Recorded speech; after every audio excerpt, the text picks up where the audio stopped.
Well, hi guys, it's that time. It's our Bible Teaching Snippet of the day.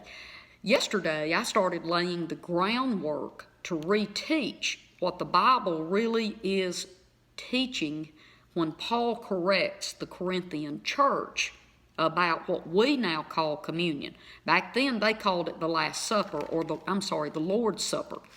And so Paul writes to them. He's dealing with a carnal, flesh-led, baby Christian group of believers.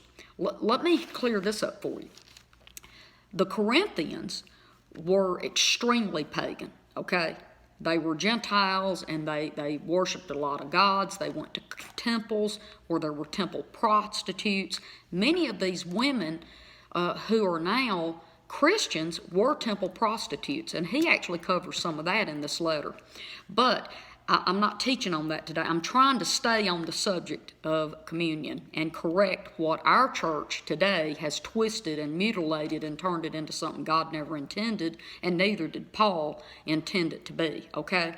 Now, I'm not mad at the church. I'm not mad at church leaders. I'm disappointed that we have just taken bits and pieces and used little certain verses to eliminate people or condemn people. And that is not what this letter is about, guys, okay? But I do want to tell you about the Corinthians. When someone was called a Corinthian girl or a Corinthian woman, that meant that she was a loose, immoral tramp. She was the lowest of low. It was the lowest form of an insult that you could give to a woman. That's how rough these, quote, Corinthians were. Okay, so now that I've set a little foundation today, I want to get in the Bible. Let me say this. Communion was never meant to be a religious act or some sacred ritual that we've made it be in so many churches. That is absolutely not what this was about. This communion thing was meant to be a very intimate encounter with God. Jesus talks about us being in unity with Him and with the Father in John 17. And guys, let me say this. This is so important that you get this. I have people that's had long-term illnesses, and I ask them to do communion every day, not as a ritual, but alone time with God, just praying. And did you know they get healed of stuff? Okay. This is why I want you to understand. You know, even Jesus said in Luke 22, when he was with the boys, he said, I have earnestly desired to share this meal with you. Do you really think Jesus is earnestly desiring to have some religious ritual with us? He's really not, because I can tell you what he wants is us to be in unity with him and with each other. So let me get started teaching a little bit more heavier and deeper today. Now, I want to correct something. I have heard that if you're in a church and you're not a Christian, you cannot take communion. And I want to say this. Should they?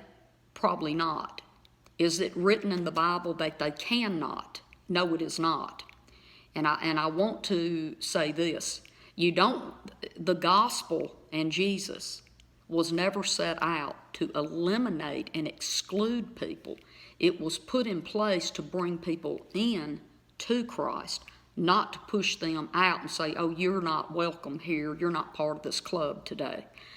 Watch this. And now, I'm going to hit you hard. Here we go. Did you know that at the Last Supper, when Jesus had communion or the last meal with his boys, none of the 12 were Christians? I know, they were believers. Let me help you with that little story too. The disciples were believers, but were they born again? No. Were they Christians? No. Watch this. Did they believe that Jesus was redeeming them, specifically themselves, of their sin? And the answer is no. I'm going to prove that to you. Over in Acts 1:6, he actually says in there that one of the disciples asked Jesus, when, Lord, will you redeem and bring back the kingdom of Israel. And this is after he was beaten, crucified, resurrected, and he's getting ready to ascend to heaven. And so the disciples are still confused about his full purpose of being on earth to redeem mankind, not the kingdom of Israel. Okay? So I just want to make sure you understand that. Now let's talk about this. Even if the 11 believed that Jesus was their Redeemer or the Son of God, guess what? Judas took communion, and I assure you, Judas was not a believer.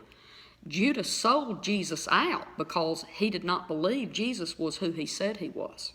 Okay, so let's keep going, I guess. I'm just going to kind of wrap this up today because I'm already getting close to my end, and I'm going to do one more teaching on this.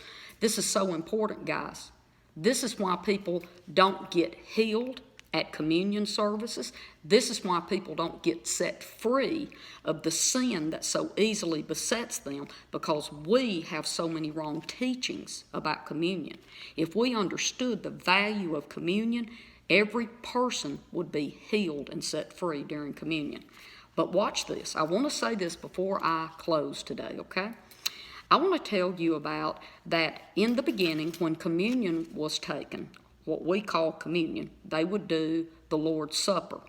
And in the beginning, the disciples would do communion, the breaking of the bread, and the drinking of the wine in remembrance of Jesus' death and resurrection. They started doing it at first every single day when they were meeting in homes. And later they would start doing it weekly.